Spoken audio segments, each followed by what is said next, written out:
তো হ্যালো বন্ধুরা, আজকে চলে এসেছি এই আউটডোরটা বাইরের সাইডে আছে, সেইটা ছাদের ভেতর সাইডে হবে। তার আগে এসিটা চালিয়েছি, আওয়াজটা একবার শুনুন, কি বিভৎস আওয়াজ হচ্ছে। এসিটা চালিয়েছি, চালিয়ে গ্যাসটাকে স্টোর করে ভেতর সাইডে লাগাবো। আর পুরো ওপেন বাই ওপেন আছে, আর অ্যাঙ্গেলটা প্রচণ্ড রাস্ট পড়ে নষ্ট হয়ে গেছে, যে কোনো মুহূর্তে অ্যাক্সিডেন্ট ঘটতে পারে, এসিটা পড়ে যেতে পারে। আর নাটটা দেখুন, ইনডোর নাটটা বাইরের দিকে টাইট করেছে। কিভাবে টাইট করেছে ভগবান জানে, না নাবার জায়গা আছে, না ভাবে দাঁড়ানোর জায়গা আছে। যাই হোক, যেইভাবেই করুক না কেন, এইটা যেমন একটা এসি লাগানো আছে সেইভাবেই লাগিয়ে দিয়েছি।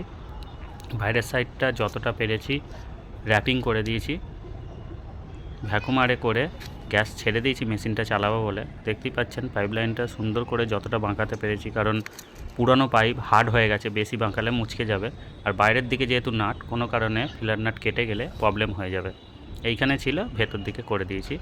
কাজটা কেমন হলো অবশ্যই জানাবেন। আর মেশিনটা চালাবো, চালিয়ে আওয়াজটা শোনাচ্ছি। 70 ব্যাক প্রেসার আছে, আর এটা 22 গ্যাস ছিল। নো সাউন্ড, খুব সুন্দর ঠান্ডা হচ্ছে, রিটার্নও খুব ভালো।